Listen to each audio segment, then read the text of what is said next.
topics and opinions expressed in the following show are solely those of the hosts and their guests and not those of W4CY Radio, its employees, or affiliates. We make no recommendations or endorsements for radio show programs, services, or products mentioned on air or on our web. No liability, explicit or implied, shall be extended to W4CY Radio or its employees or affiliates. Any questions or comments should be directed to those show hosts. Thank you for choosing W4CY Radio. Welcome to the Ask the Expert show on W4CY Radio and Talk4 TV, where we bring you educational information from top local experts in the fields of legal, health, financial, and home improvement. Now sit back and listen to experts in family law, association law, hearing loss, business brokers, home care, along with many other topics. Now here are your hosts, Steve-O and Sophia. Hey, good afternoon, Tampa. Welcome to another Ask the Expert show where we bring you the top experts in the field of legal, health, financial, and home improvement. What a show we've got for you today. Hey, for the next 50 minutes, this is the last Tuesday of the month. And that means K. Bender Rimbaum, our community association law firm, who has actually been with us for 12 years now. They have offices in Pompano, West Palm Beach, Tampa, and also in Orlando. This is our Tampa show today, and we have got one of the finest attorneys in the firm, attorney Kirsten Hens. Good afternoon, Kirsten. Well, hello. I am loving your hair color. I think you are definitely a blonde. Appreciate that. I didn't mean to. I'm really just trying to tell you how great you look with it. And before we get started, I got to tell you, we get so many letters from board members who literally have their whole board together and listen to your show, and that's quite a compliment. Definitely. No, I appreciate that.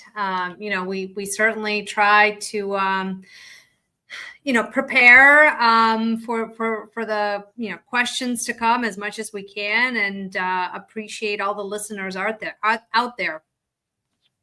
Well, this is kind of the way to get free advice in a way, but at least it's coming from one of the finest community association law firms in Florida. We've got a few, things that you've got scheduled coming up that we'll be getting into. Before we get started, tell people about K. Bender Rimbaum. Sure. Well, the firm has been around for over 30 years. We started in South Florida, Pompano Beach, Florida. And we've, expanded over the years. I personally started in the Pompano Beach, Florida in 2010, and I've been practicing law 17 years. So I guess you can say I've been practicing community association law practically my entire career. But we are an exclusive. Why did you choose community association law? It was interesting to me. I started my career with a small firm, and the firm started dabbling in this area of the law, and I liked it. I thought it was interesting, and I searched for a firm that specialized in this area, and luckily, K. Bender Rimbaum was hiring at the time. So the rest is history. Fit. Yes. What a great fit. So, and people just should know there is so many things that a board needs a law firm representing them, isn't there? Certainly. I mean, as most board members either know or should know, they sit in a board of directors of a corporation, a not-for-profit corporation, but it's a corporation nevertheless. And so they're not expected to know the ins and outs of operating a corporation, much less, all the laws that pertain to the particular, association, whether it's 718 or 720 of the Florida statute. And so, yeah, the board has to rely on its experts. And one of the experts is legal counsel. And that's what we do. We assist boards with the, with basically business operations. Well, what we like to do and makes this show so special is we take your questions. The show for Tampa is once a month. We do an Orlando show once a month, and we do a Pompano, West Palm Beach show once a month. And we gather your questions. And you would not believe how many questions that we get. There's not enough time to answer all the questions. So we try to pick out the questions that are best suited, that a lot of people have questions about. So we're going to get started. We're going to start off with Frank in Brandon.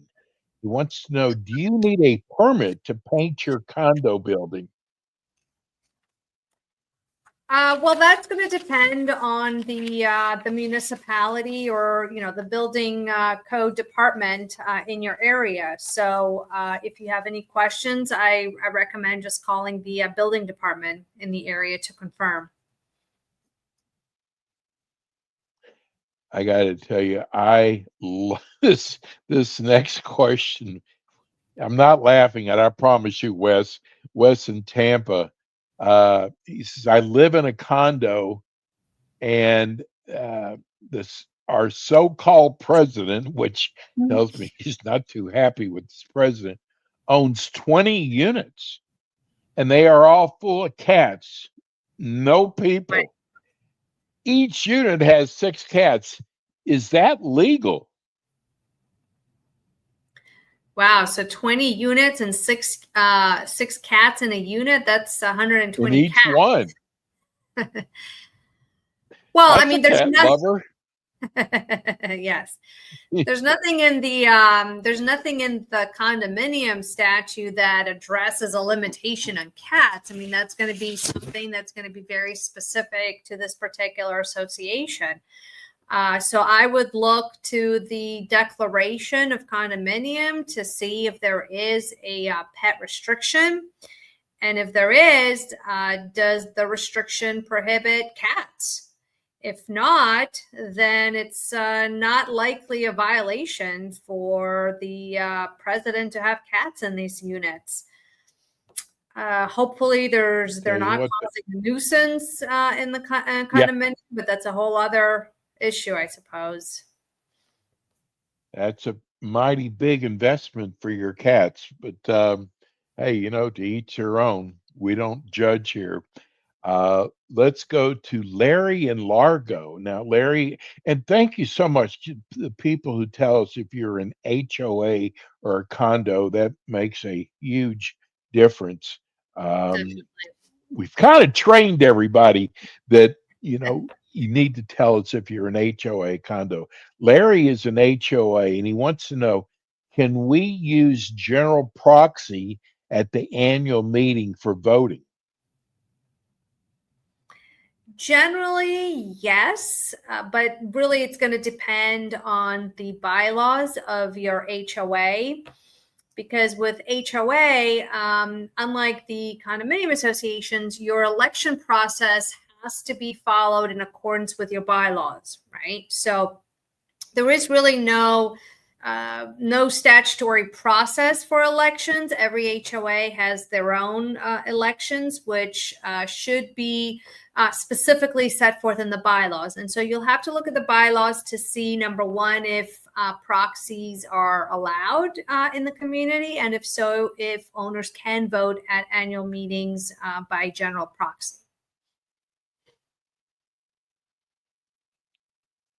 Joy in Tampa wants to know, I've never heard this question. What is a notice of commencement? Yeah, so a notice of commencement is a document that typically goes with a construction contract. So in the state of Florida, if an association or an owner of a property is going to be doing certain types of construction work, whether it's roof replacement, concrete restoration, so forth and so on, they are required to file this document called a notice of commencement, basically letting everyone know, the public know, that work is being done. And if you are a subcontractor of the contractor, then you have to provide what is known as a notice to owner, basically letting the association know that, hey, I'm a subcontractor here and I exist. And so the association needs to make sure that these subcontractors get paid before they issue payment to the contractor to avoid double payment. And so it's a document that is executed by the board president. And there's certain information that the document requests, such as, what is the legal description of the property? What is the project that's being undertaken? It's going to request information about the contractor, to whom or to what address should notices be sent in connection with this contract.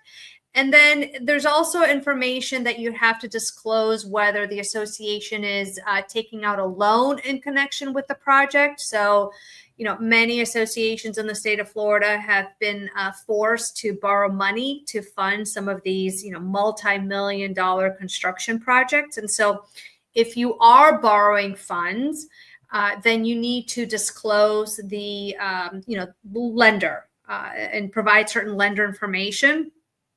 And then the notice of commencement will also request information as to whether the association is taking out a payment bond on the project.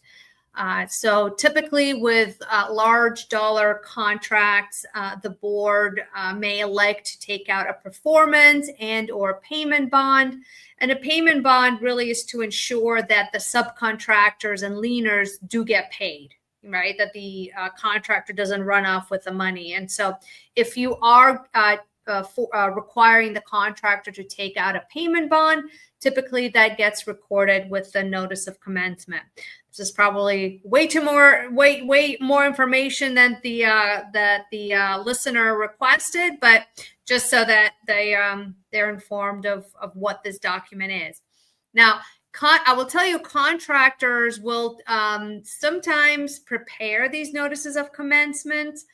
In my experience, they're not always correct when they're prepared by the contractor.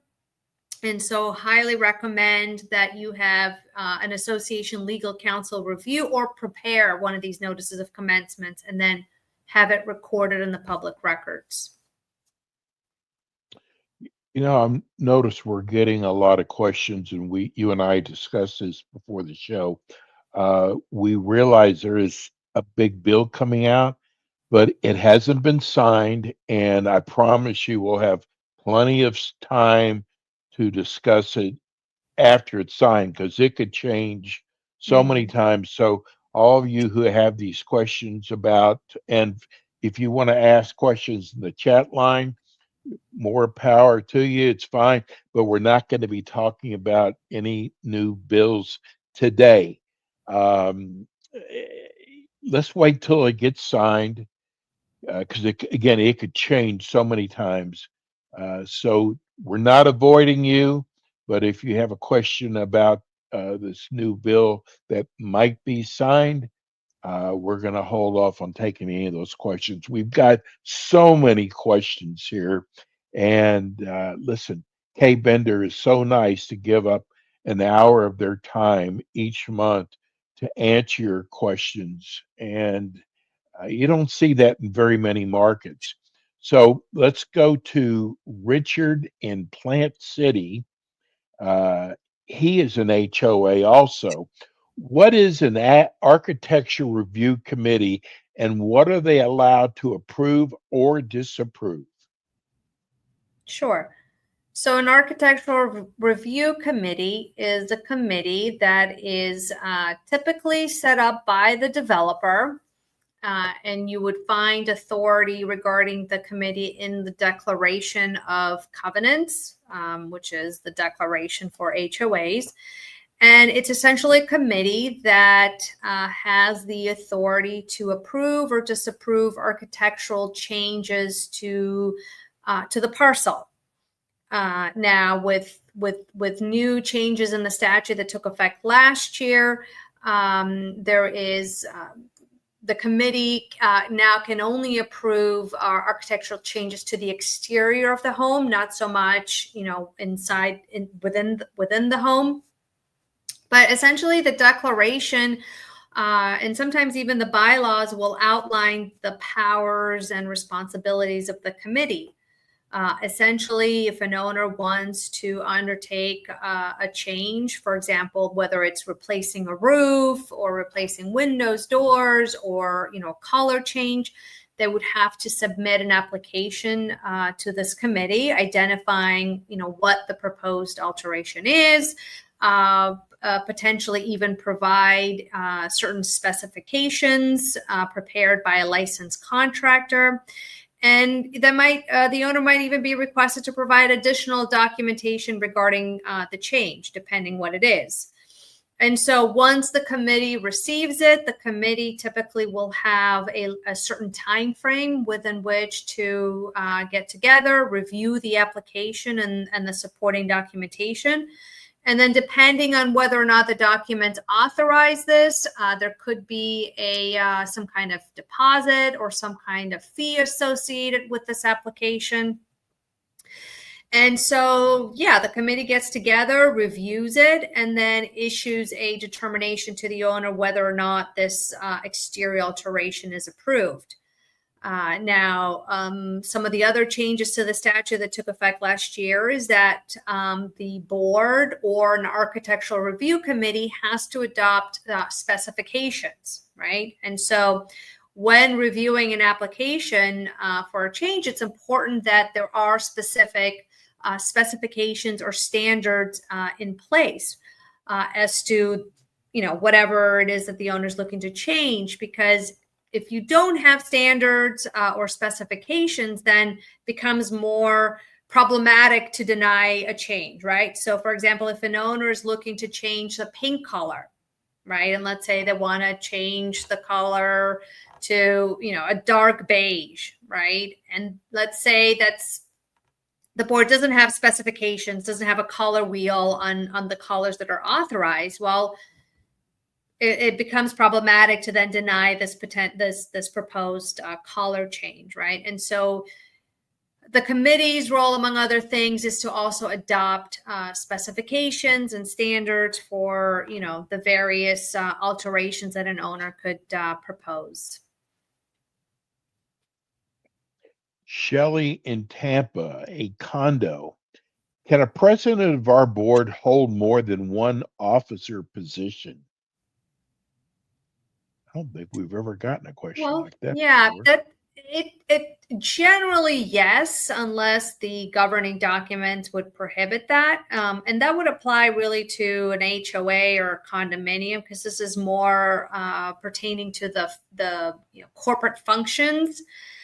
So I would take a look at the bylaws, even the articles of incorporation, to see what positions an officer can hold. The one position that a president or a vice president cannot hold is the position of a secretary or an assistant secretary.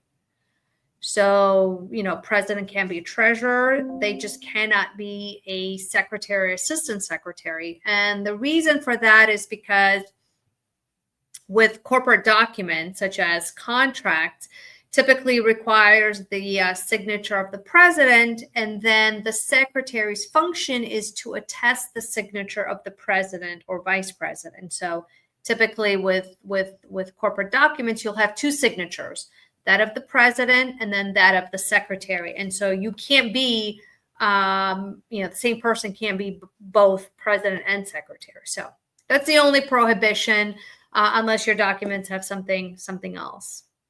Okay. Sherry in St. Pete, if our condo owner refuses access to a 6-year certification, what can be done? I don't even So know I why someone presume, would refuse that. right. Well, you'd be surprised. A lot of owners, when it comes to requiring access to a unit, they can be a little bit challenging, right? For one reason or another. But, the association has an irrevocable right to access a unit for purposes of maintenance, repair, or replacement of the common elements or in emergency situations. And so if this is a certification that is required by the municipality or the county, then certainly the association has a legal basis to be in the unit, right? And so if the owner is not allowing access, I typically don't recommend for a board to force entry into a unit, by either using the key or, just forcing entry, breaking the lock and going into the unit, not unless it's an emergency situation. An emergency meeting, like unless there's an active leak, right, and the unit is being flooded. And the certification certainly doesn't sound like it's an emergency. So unless it's an emergency situation, my recommendation would be to proceed through the legal channels. And that could include sending an initial notice of violation to the owner, basically letting them know that the association needs access, and then give the owner a reasonable time within which to grant that access. And if that access is not granted, then potentially escalate it to legal counsel, for legal counsel to send a more formal, firm demand letter. And if that still doesn't resolve the issue, then the association might be looking at pursuing a lawsuit, filing formal legal action against the owner to get access into the unit. And then, of course, if you're going to file a lawsuit, a more formal legal action, then there are pre-suit mediation requirements under 718. And so that's something that legal counsel can guide the association through. We are getting ready to go to a break. Before we go to break, though, Kirsten, tell people about your upcoming schedule. Let's see. Yes, we have in the month of May, with the few days that remain, we have a 7:30 class, and this is actually just in Palm Beach Gardens regarding the milestone and the SIRS, which is the Structural Integrity Reserve Study. That's more of a breakfast and learn, and it's taught by my colleague, Peter Mullengarden in the Palm Beach Gardens area. Also on May 23rd, there is a condo board member certification webinar, and that is taught also by Peter and attorney Andrew Black. And that's a webinar. On June 4th, in the Weston area, which is in South Florida, Michael Bender, which is one of the named partners, he's going to be conducting a legislative session update. That one is in person, but then on June 17th, there's going to be a similar legislative session update via a webinar. Okay, so that's also going to be taught or discussed by Michael Bender. So those of you that have questions about the new legislation coming down the pipe, then this is something that you might want to attend. Then June 24th, I'm actually teaching a condo board member certification webinar with my colleague, Alan Schwartzide. And Alan, for those of you who listen on this show, would know that Alan is in the Orlando area. And then lastly, on June 26th, I'm actually teaching a webinar for the 2025 legal update. So this is for changes that took effect July 1st of 2024. But for those who are still looking for those credits, that will be on June 26th via webinar. So First of all, give everybody the phone number to reach your office. Sure. So the main office number is 954-928-0680. And that is the main number for the Pompano Beach office. But if you call that number, our call center basically will redirect your call to the specific office. So we are going to go to break, and I promise you, Bonnie, who has written us a question for you, it's a good question. We're going to hit that as soon as we come back from our break. We'll be right back.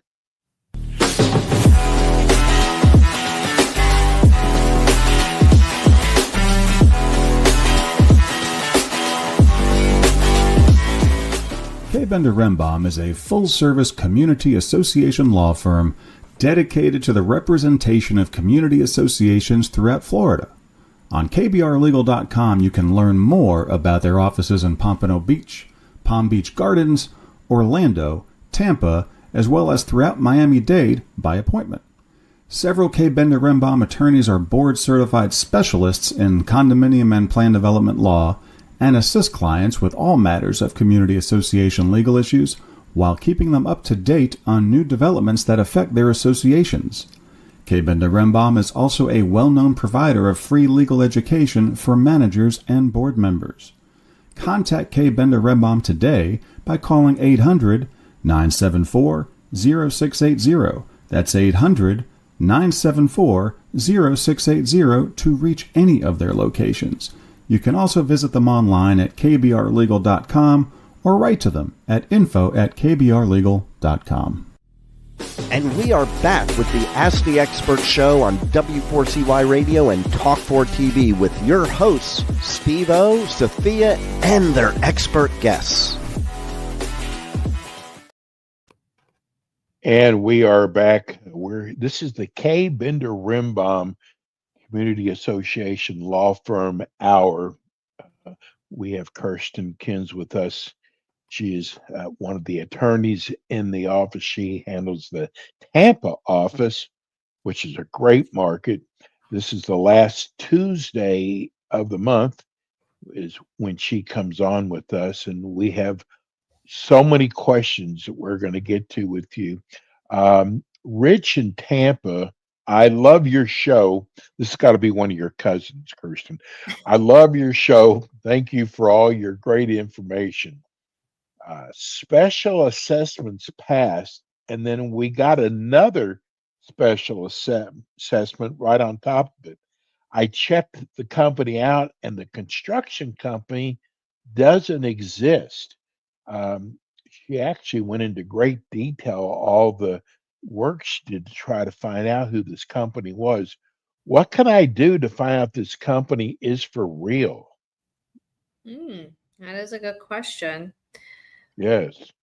Well, there's two sources that I'm not sure if this listener has tried out, but first you want to try to locate them under the Division of Corporation website, which is sunbiz.org. So every corporation that conducts business in the state of Florida should be registered with the Division of Corporation. And so when they have registered, and by the way, this includes foreign corporations, meaning corporations out of the state of Florida, right? If you want to conduct business here, you need to register with the state. And so if they are registered, then if you go on sunbiz.org, there should be a link there for search the entity. And then you type the name of the corporation and they should pop up. Now you have to be careful. You have to use the correct full name of the corporation, or at least, the first, 2 or 3 words in the name of the corporation. If you don't type up the correct words or names of the corporation, then you're not going to be very successful. And then hopefully that will give you the results you're looking for. Otherwise, you can also look up on the website of the DBPR, and that website really should even disclose the license number of this construction entity. You could even try calling the DBPR to see what they can, what additional information they can provide. Okay. What can a member do to get the ARC to enforce a violation? The ARC states it will not be enforcing certain violations like running a business out of your home or not following color book HOA. What was the first part of of that question? What can a member do? There you go. What can a member do to get the ARC to enforce a violation?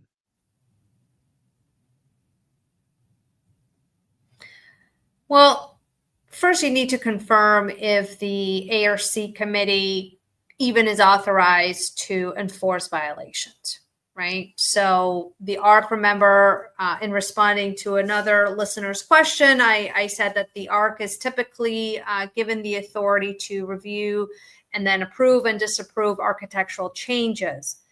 Whether the ARC committee has the authority to then enforce any violations, I mean, you'd have to confirm that with your governing documents. Typically, that is a function of the board. One of the violations that Bonnie noted in the message was a violation involving running a business. Right. So those are types of covenants that are not typically a function of the ARC committee to enforce. That's more of a board function. Right. So I would again default go back to the declaration and bylaws and just confirm the authority of the ARC committee. But whoever has the authority, and typically the board, to enforce this, it is a breach of fiduciary duty if the board does not uniformly enforce covenants in a timely and a uniform fashion. And so if the board is not doing their job, then you can send them a letter, basically let them know, that they're not doing the job. And if not, then I would suggest get legal counsel involved. Okay. Lawn in Tampa, this is a condo, Kirsten. They have 145 units. They want to know, do we need a CSRS reserve fund? Our building is 2 levels. So 2 levels, I presume he means there are only 2 stories or just under 3 stories. Well, the Yes. CSRS, or the Structural Integrity Reserve Study, that applies for condominiums that are 3 stories and higher. So it's not so much dependent on the number of units within the condominium, but more of, how many stories. And it's currently set right at 3 stories or higher as determined by the building code. So if you're under 3 stories, then you would not be required to have a CSRS. Okay. Shelley in St. Petersburg, a couple bought into our association. Our board rules, our bylaws say for a 1-bedroom is only for 2 people. Can an additional family member stay over 6 months, making it 3 people? Can we enforce our bylaws? Okay, so hopefully this is a restriction that's actually in the declaration of condominium and not in the bylaws or in the rules. It's not unusual to see limitations on the number of people that can occupy a unit. If you have such a restriction, take a look to see if there are exceptions. It's not uncommon for these restrictions to allow, guests and visitors to occupy the unit for a certain period of time, or there could be some exceptions granted. If not, then generally, these occupancy restrictions can be enforced. We get a lot of questions, and I've learned from your show. I could even answer this myself, but this is John and Brandon.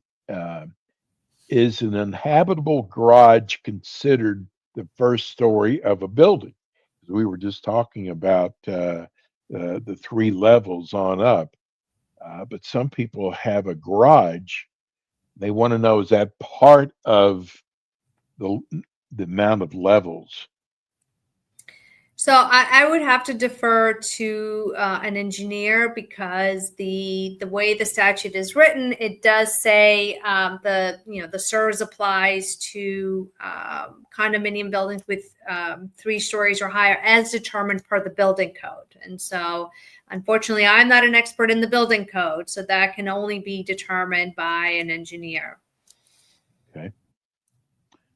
Lori in Tampa is changing to a metal roof.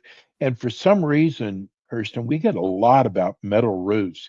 Is changing to a metal roof on a condo a material alteration, or would it be a board vote without the community?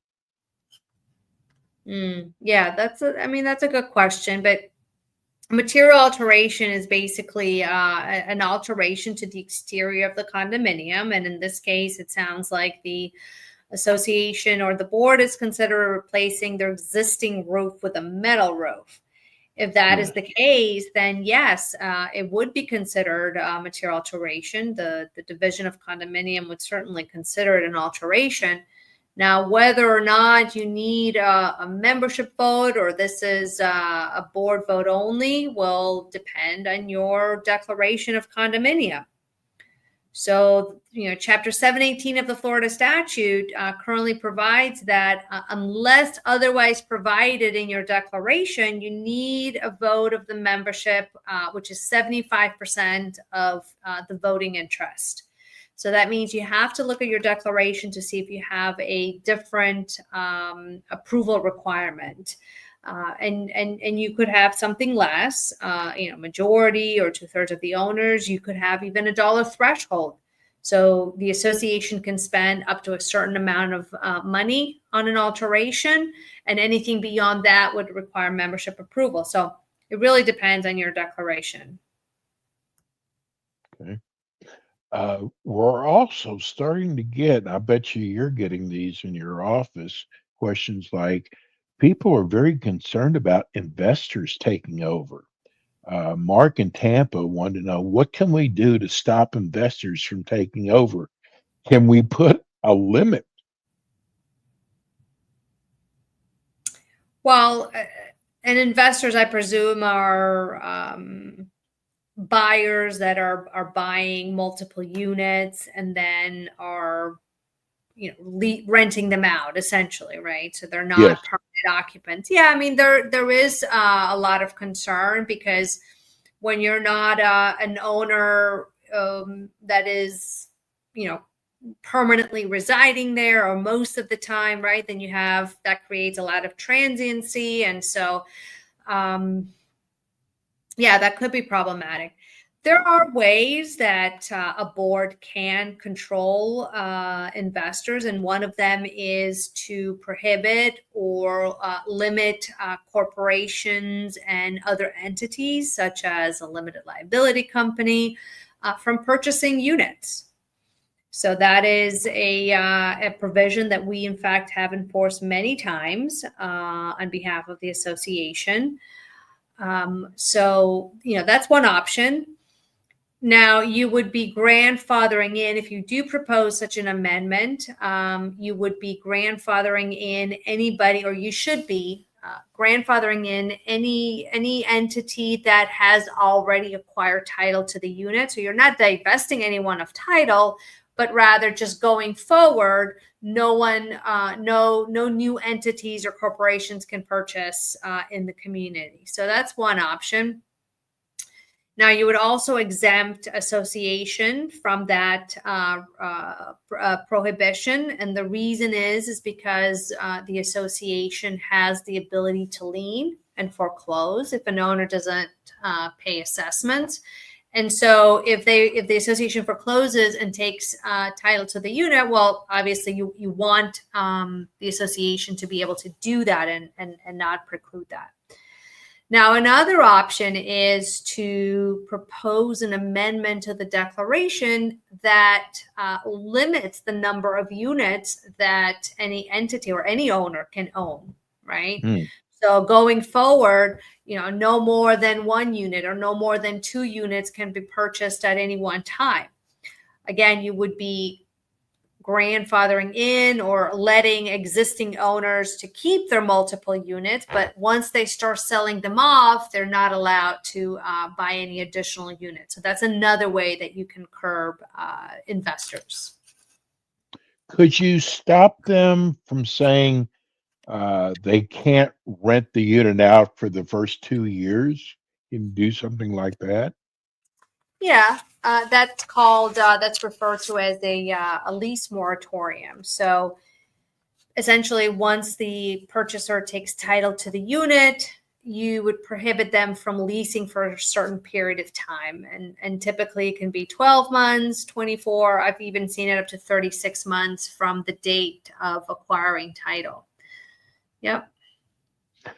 You know, I gotta say, as long as we've been doing the show, it seemed the first 3 or 4, even 5 years, God, we got so many questions about pets. Um, and we don't seem to get that many questions anymore. But here's one from Jack in Tampa. He said, my condo docs nor rules and regulations prohibit pets. Our board has denied an ESA dog to one of the owner's renter. Can the board suddenly add in the rules and regulations no pet restrictions? Well, that is problematic to do so. And the reason is because pet restrictions, among other restrictions, should really be contained in your declaration of condominium, right? That is the document that contains your use restrictions. And so in Florida, when a board is looking to enforce a rule, let's say in this case, this pet rule, one of the things that a court will look at is, well, they really do a three-prong analysis on the enforceability of a rule. One of them is, does the board have the authority to adopt a rule, right? And presuming that the board has the authority to adopt rule. The second prong is that the rule cannot conflict with the declaration. And that means expressly with an express provision in the declaration or by inference. So if the declaration is silent on a particular restriction, then under the law, the implication is that that particular issue is not restricted, right? So if the declaration is silent on pets, that means that there is no restriction on pets. If the board then goes and adopts a rule prohibiting pets, that is a direct conflict with the declaration that doesn't prohibit pets. Right. And so enforcing that type of rule could be successfully legally challenged by the owner. And so if the board is really looking to prohibit pets, they really should consider adopting an amendment to the declaration, which, will require membership approval. So it should be done by amendment, not so much as a rule. Okay. Jenny in Tampa. Can a board refuse to Zoom a meeting to avoid having to record it? Well, that's an interesting use of the word Zoom, to Zoom a meeting. Now it's a verb. Yes. Well, there's really no requirement for a board to conduct meetings by Zoom. Board members, can offer Zoom as an option, but there is no legal requirement for them to Zoom. And so if the board chooses not to Zoom, that's totally acceptable. There's also no requirement under the law for a board to record a Zoom meeting, right? And so that is completely within the board's discretion. Jill in St. Pete wants to know, our board refuses after repeated requests to enforce our rules and regulations. What can we do about it?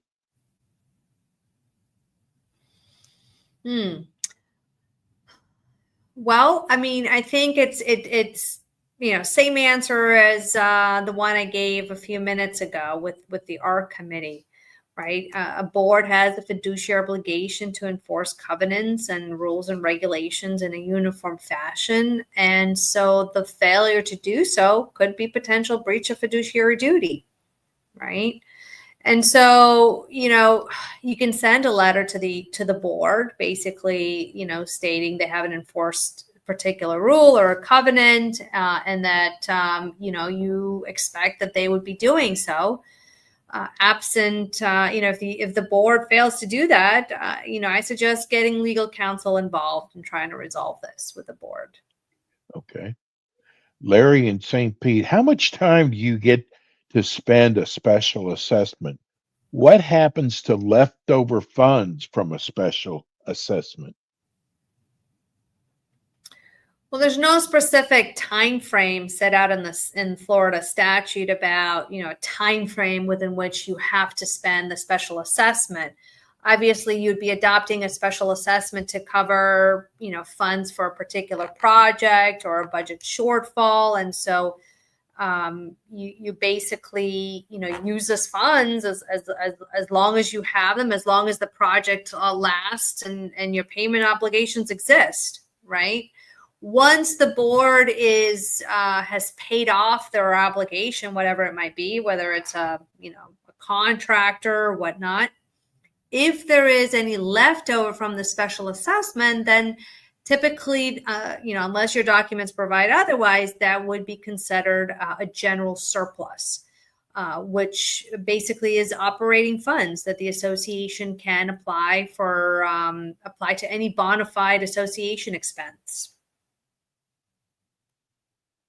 Chris in Tampa, I don't know, is COA community association or is it condo association? I don't know. COA. Community association. Well, Well, I'm trying to figure out if this is HOA or if it's condo, but it says a COA board voted on and signed a contract with a contractor to complete the multi-million-dollar concrete restoration project over the next 2 years. Can members petition to stop the work? I guess it doesn't matter if it's HOA or condo. it doesn't, right? But it would be a condominium association. I mean, typically, no. Okay. It's a board decision to enter into contract, and so under these facts, very unlikely that the membership can basically force a termination. I mean, the members can always petition. The question is whether they can force a termination of this contract. And depending on the facts and the circumstances, the board may or may not have a basis to terminate the contract. And if they do, you've got to be careful because typically there are termination clauses in these construction contracts that would require the association to pay a penalty. And those typically can be, a lot of money. So I would suggest if you get such a petition from the owners, definitely speak with legal counsel. Before we've got a few minutes left, let's go through your schedule again coming up. Sure. Let's see here. May 29th at 7:30, there is a breakfast and learn regarding the milestone and the SERS requirements, and that's in Palm Beach Gardens. On May 29th at 11 o'clock, we also have a board certification, a condo board member certification webinar. June 4th at 6:30, we have a live in-person event in the Weston area, and that is on a legislative session update with Michael Bender. June 17th at 1 o'clock, we also have a webinar also on a legislative session update. June 24th, I'm teaching at 11 o'clock the condo board member certification class with Alan. And then on June 26th, from noon to 3 o'clock, I'm teaching the 2025 legal update for credit. And that's for laws that took effect July 1st of 2024. And let's finish out by giving everybody the phone number and the website how to reach your office. Sure. The website is kbrlegal.com. And if you go on the website, there is our schedule is posted for the month. So you should be able to click on a specific date and register for a specific class. And then the main office number is 954-928-0680. Kirsten, as always, you do such a great job representing K. Bender Rimbaum. We love doing the show with you. We will see you next month. Thanks so much for stopping by today. Thank you. Thanks, Kirsten. Okay. And that'll do it for us today. That's the K. Bender Rimbaum. We might as well just call them the K. Bender Rimbaum Hour that we do. That's it for us today. We'll be back again with you next week with more Ask the Experts. Thanks for tuning in today to the Ask the Expert show on W4CY Radio and Talk4 TV. Tune in next week and every week to hear more from our experts on personal injury, insurance, air condition repairs, estate planning, Medicare, and many other topics in the areas of legal, health, financial, and home improvement. See you next week.